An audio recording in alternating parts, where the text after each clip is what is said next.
You got it. All right. It's not working. Yeah, start.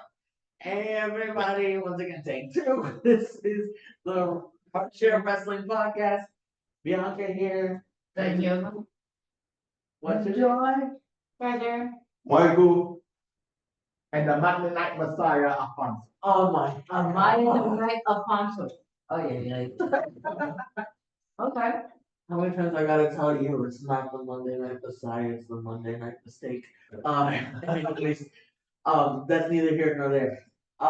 So we discuss wrestling. We talk wrestling. We're passionate about wrestling. Now, in recent times, oh, we have someone coming in. Who do we have? Aiello. Hey, Aiello. Hello. What's going on? So, all right. This Monday Night Raw that just happened. Who saw it? I did. You did? Okay, so let me ask you something. What are your thoughts about Austin Theory? He stopped on Rey Mysterio's head and won the match. Yeah. Well, do you think he's like a double agent for Seth Rollins? I would say yes. I think Austin Austin Theory. Aries, I think he got paid by somebody to do his dirty work. Hmm. Well, all I can, I mean, for one, I don't know why, but he actually looks like a Temu version of Justin Timberlake shaved. But I really don't. I can't get behind him. I don't know why. I never really liked him. He didn't really do anything for me, but he's here now in WWE. Let's see what happens. A lot of people are conspiracy theory that he is like that Seth Rollins is really pulling the strings and that's why he's there, almost like to get inside information. So I don't know. What do you guys think about that?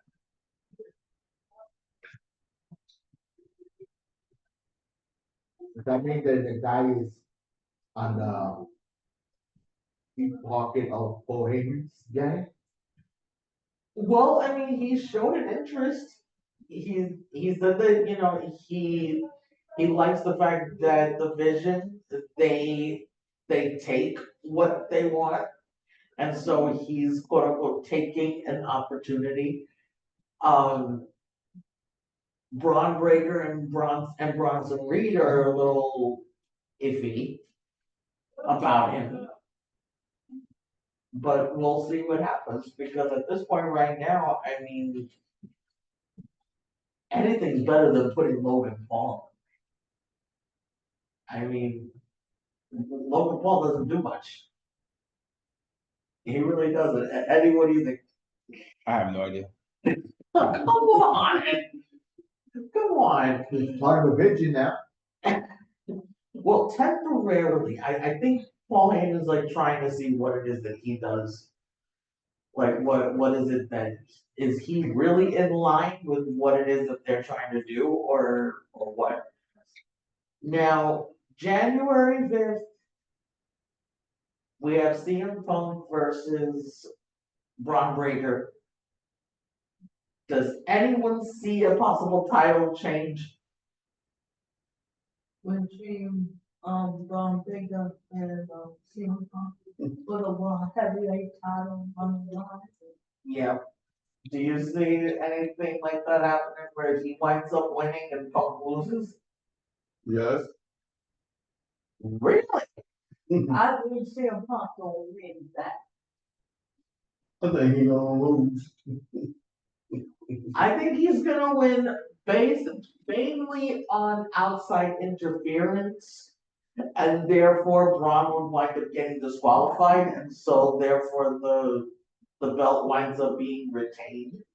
But So are they like battling each other to see who will win, who will lose in the spotlight? Like, Yeah, because it's, well, there was a feud going on between this group with Paul Heyman, CM Punk. There was quite a bit going on there, and now it's become a little bit more personal. And now you have Braun Breaker going against CM Punk for the world title.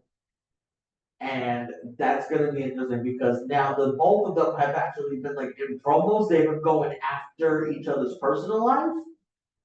And that's a no-no, usually, when it comes to promos. That's usually a no-no. Unless you talk about it beforehand and everyone is cool with it, then fine. But certain things like bringing up a guy's wife, bringing up family, those are not things you bring up in a promo. Who said that? I mean, everybody will say you cannot break up a happy home, as they always say. Well, I'm just gonna anyways, say aside from that though, I mean, I appreciate the fact that, I mean, I don't know what you think, Alfonso, but I appreciate the fact that at least they're trying to separate Breaker from Bronson Reed as a tag team, that they're trying to focus more on Breaker as a solo competitor. But at the same time, he just looks to me like a younger version of freaking Of what? he, Bill Goldberg. Dynasty? That's all he had. Oh, what's he have? A spear. That's it. That is it. And the occasional bark. What else does this guy have? I'm sorry. I mean, don't get me wrong. That one spear he gave Carlito, where he pretty much flipped in the air, that was definitely one to remember. But aside from that, like, I don't see much for him. I don't see a lot. Um, I'm liking the fact that they're bringing the Usos like yeah. into as a tag team. That's I think where they Well, the So- times. yeah. So we might see the Usos before they wrestle do that Samoan dance before they come to the ring like that. You know what I'm talking about? Yeah, no, I mean that actually would be nice. That would be nice. So before we continue, I just want to say Aiello is in the Zoom call. I just want to say thank you to Aiello for coming. Say hi. Just want to just a quick introduction again, because I know you probably missed the beginning. Bianca, Daniela, Najoy, Treasure. Michael, the man that like Messiah Sat Wallace. no, Dad. Real name, please. and you can and I'm Eddie. You can't see me right now behind the camera, but you guys can unmute yourself and join in the conversation anytime. Yes, exactly. We crave for inclusion. We crave for inclusion. We need. You hear us? Yeah, we hear you. You can hear us? Yep. Hey, what's up? Hi, hello. I'm Kadir. This is Jai, and this is Christopher. I'm sorry, it was Christopher and who? Christopher, Jai, I'm Kadir. All right. Nice. Welcome. So we were discussing some things with Austin Theory now coming in to the roster. Also Braun Breaker versus CM Punk. Do we foresee a title change come January 5th? Which, by the way, they are going to be at Barclays Center. Yes. Good. Yeah. Yeah. Come on. I will be in attendance for that, by the way. You gonna go? Yeah. I have the World Heavyweight Championship too, so I will be there in attendance. Nice. Nice. Excellent. He's going. He's going on the 5th. He's going on the 5th to the Barclays Center. I'm Team Punk though. Huh? I'm Team Punk. I don't like Braun. He's Team Punk. He don't like Braun. Okay. Very good. Very good. I agree with you. I feel like he doesn't have much to offer but the spear. That's it. There's nothing really special about him character-wise. He's aggressive. He's big. But aside from that, there's nothing that really catches my eye, you know? Thank you. That's exactly what I was saying also. Like, what does he have? He has a spear. Imagine if they put them both in the same room. Oh, boy. January He 5th. wants to beat Brawl. January 5th. January 5th is going Get to Brawl. tickets. Get us some It's tickets. gonna be crazy. It's gonna Get some tickets. Get us some tickets and we can go and see it. How about you get us tickets? How about that? Yes. How about you guys? No, you get us tickets. You get us tickets. All right. So, okay, now when it comes to Austin Theory coming into the picture now, what's your take on that? He gonna get beat up. To be honest, I kind of knew it was him, but a small part of me was hoping that it would be like someone new. Because I feel like Austin already, like, you know, he had a little bit of a spotlight, but this new character of his, like, he seems to be more serious. Something is very different, aside from just the haircut and the face. Like, his aura is very different this time around. So I don't know. Maybe he's going to be a really big bad guy. I'm interested in it, though. I'm used to him always smiling and being a jokester and trolling people. So it's going to be kind of fun to see this new, you know, mean streak he has. If there even is one there. Yeah, no, definitely. I know this is definitely something that has been hitting everybody differently. John Cena's retirement. Yes, I cried like a baby. Do you agree with how it ended? No. You don't agree with how it He ended. said no. That's the way he said. He said no. Okay, now let me ask you why. Why do you not? What is it about the ending of that match that just has you going no?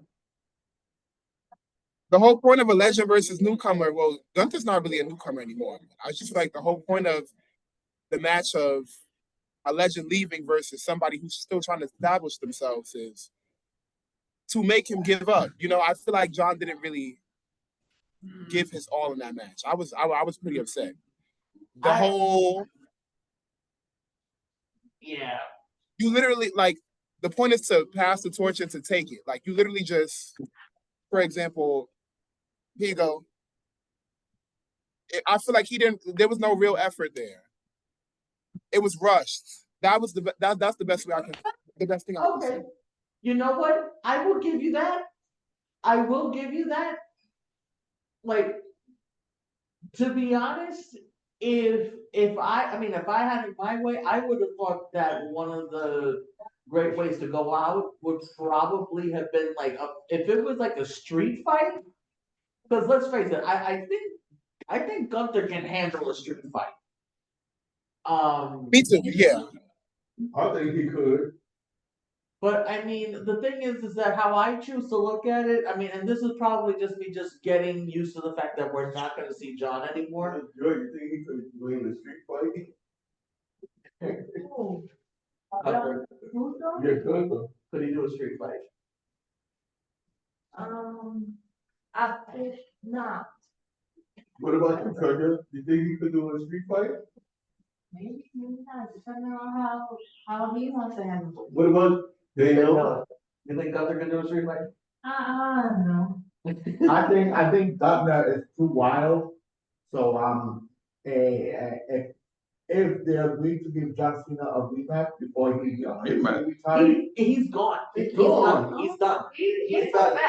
He's done. He's not coming back. I mean, it's wrestling. He come back next week, man. But from what I understand, Triple H apparently has said that he has more now of a role backstage then I guess as like a talent consultant or something like that. I don't know. Yes, true. Hi, Najoy. Hi, Daniela. Hi. Hi, Janae. Hi, Janae. Hi, Alfonso. Hi, Michael. Hi, Treasure.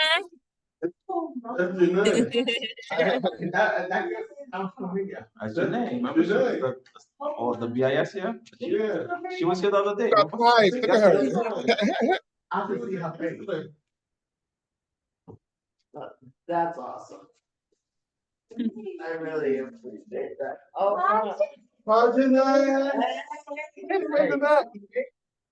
Hi, guys. No.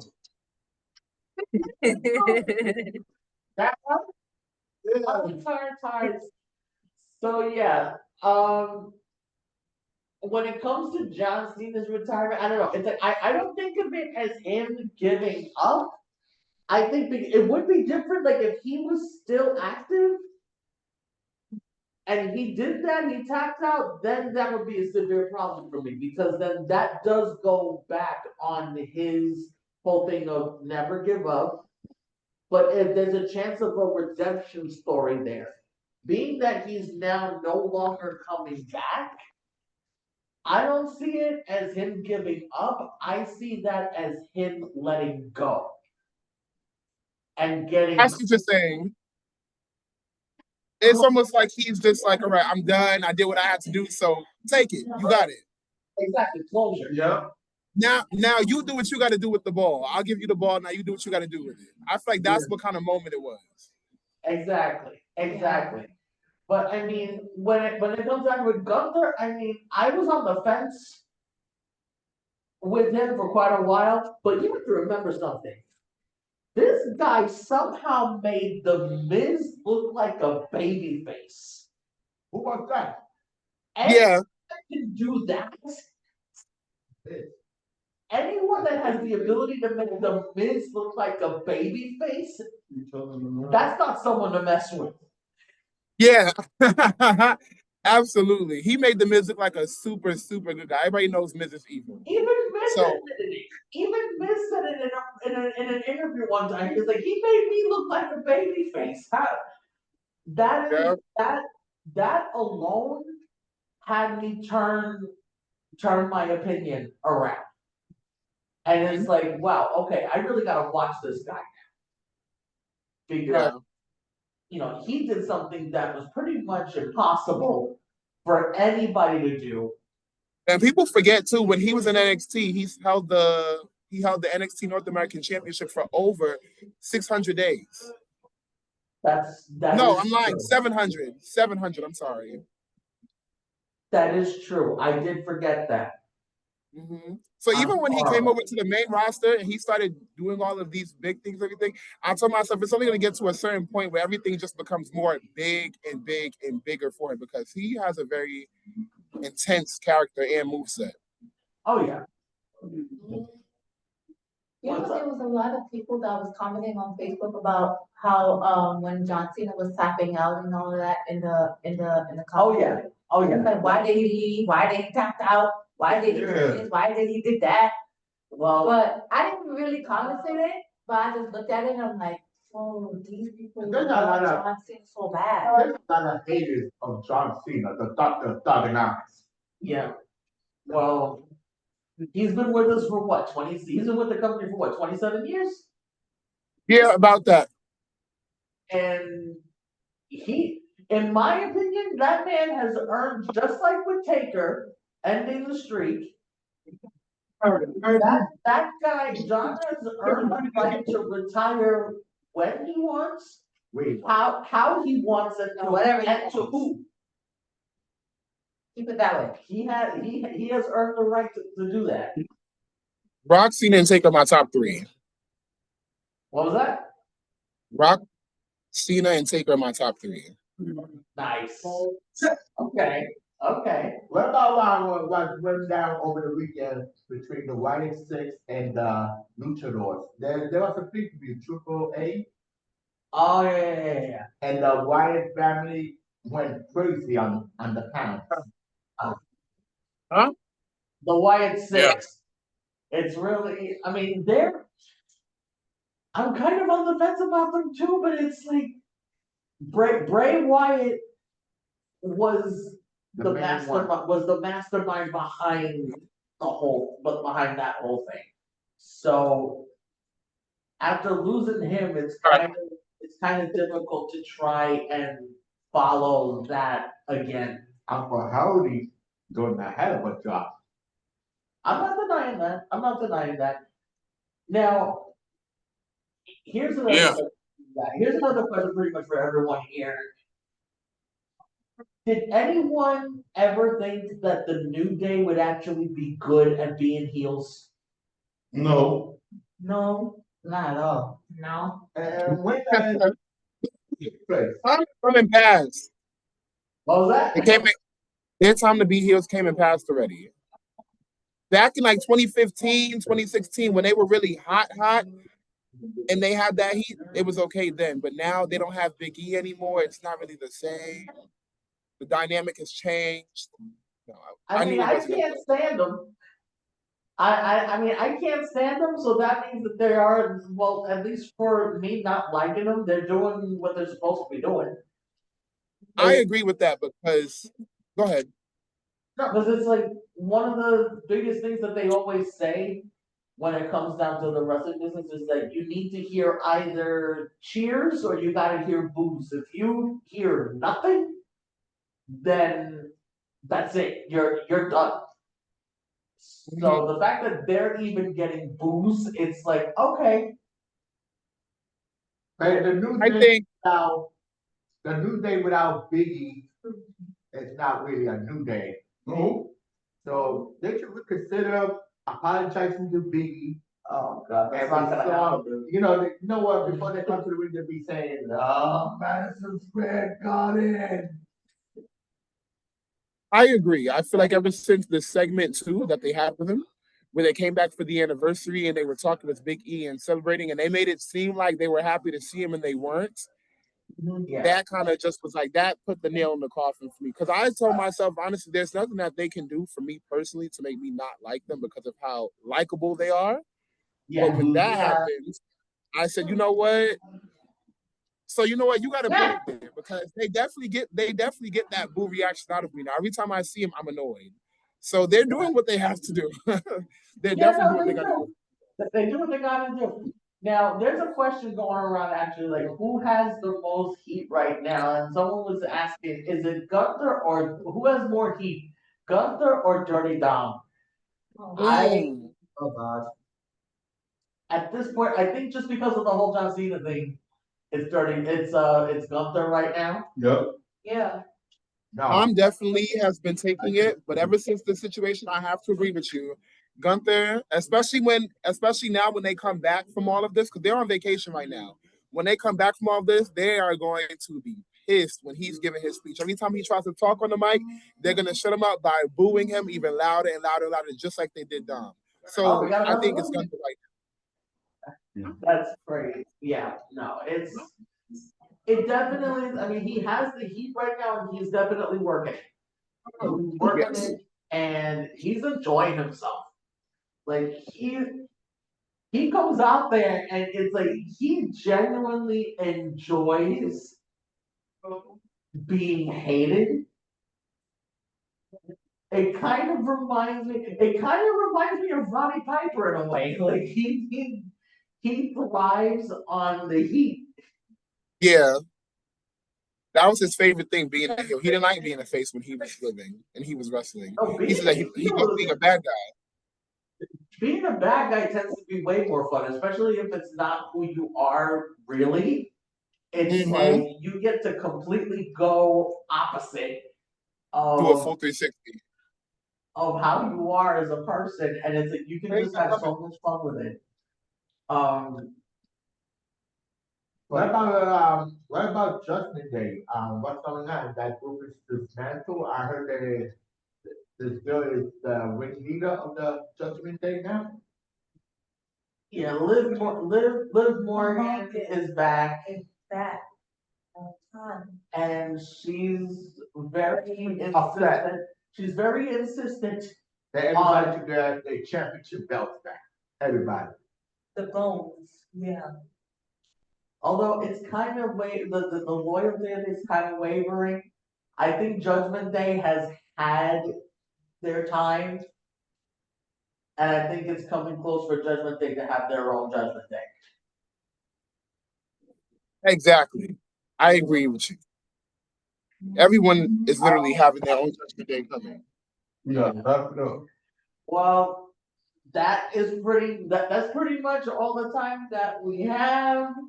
But we definitely look forward to the next one that we have on here. We're planning to Or do have we? things once a month.